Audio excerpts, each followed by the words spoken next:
Heroes, Gods, and Monsters of the Greek Myths by Bernard Evslin. Chapter Hephaestus. No one celebrated the birth of Hephaestus.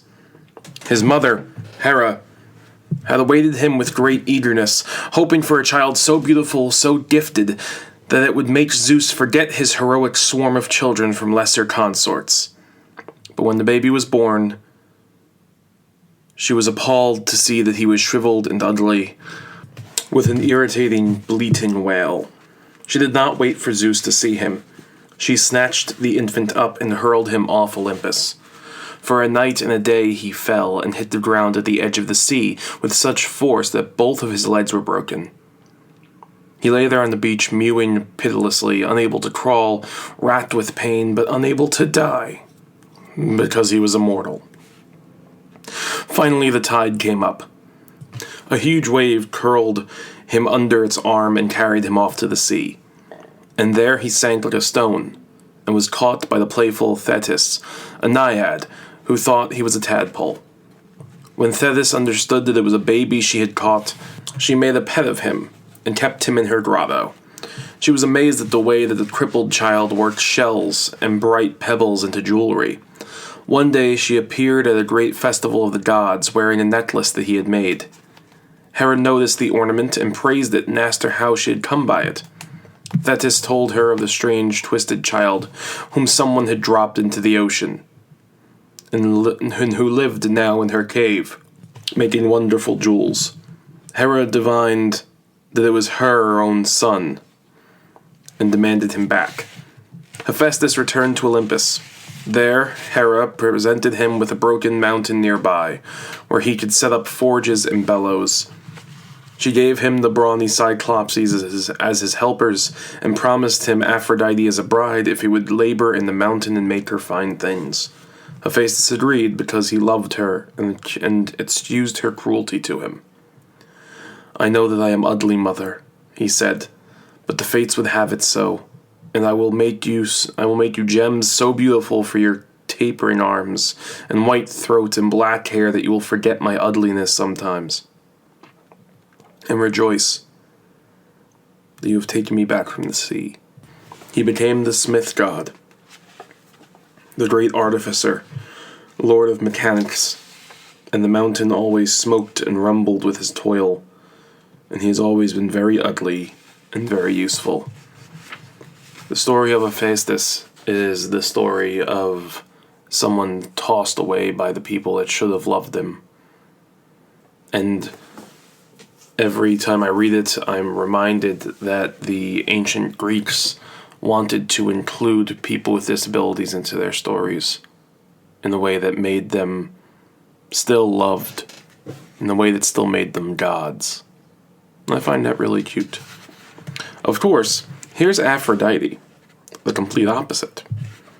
Aphrodite was the goddess of love and beauty, so there were more stories told about her than anyone else, god or mortal.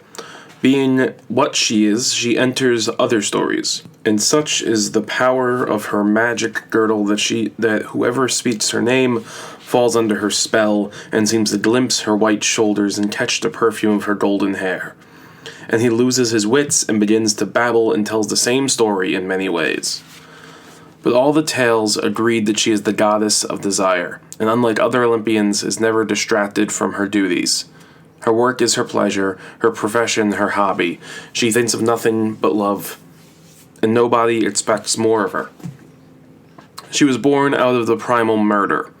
When Kronos butchered his father, Oronus, with the scythe his mother had given him, he flung the dismembered body off of Olympus into the sea, where it floated, sprouting blood and seed which drifted whitening in the sun, and from the foam rose a tall, beautiful maiden, naked and dripping. Waves attended her. Poseidon's white horses brought her to the island of Cythera. Wherever she stepped, the sand turned to grass and the flowers bloomed. When she went to Cyprus, hillsides burst into flowers, and the air was full of birds. I don't know why my S's are like whistling. It's really weird. Zeus brought her to Olympus. She was still dripping from the sea. She wore nothing but the bright tunic of her hair, which fell to mid-thigh and was yellow as daffodils. She looked about the great throne room where the gods were assembled to meet her, arched her throat, and laughed with joy. Hera was watching Zeus narrowly. "You must marry her off," she whispered. "At once, without delay." "Yes," said Zeus. Some sort of marriage would seem to be indicated. And he said, "Brothers, sisters, cousins, Aphrodite is to be married. She will choose her own husband, so make your suit." The gods closed around her, shouting promises. His mighty trident to clear, earth-shaking Poseidon swung his mighty trident to clear a space about him. "I claim you for the sea," he said. "You are sea-born, foam-born, and belong to me. I offer you grottos, riddles, gems, fair surfaces, dark surroundings. I offer you variety. Drowned sailors, typhoons, sunsets. I offer you secrets. I offer you riches that the earth does not know. Power more subtle, more fluid than the dull fixed land. Come with me. Be the queen of the sea." He slammed his trident on the floor, and a huge green tidal wave swelled out of the sea, high and high as Olympus, curling its mighty green tongue as if to lick up the mountain, and poised there, quivering, not breaking, as the gods gaped. Then Poseidon raised his trident, and the mighty wave subsided like a ripple. He bowed to Aphrodite. She smiled at him, but said nothing. Then the gods spoke in turn, offering her great gifts. Apollo offered her a throne and a crown made of hottest sun gold, a golden chariot drawn by white swans, and the muses for her handmaids. Hermes offered to make her the queen of the crossways where all must come, where she would hear every story, see every traveler, know every deed, a rich pageant of adventure and gossip, so that she would never grow bored.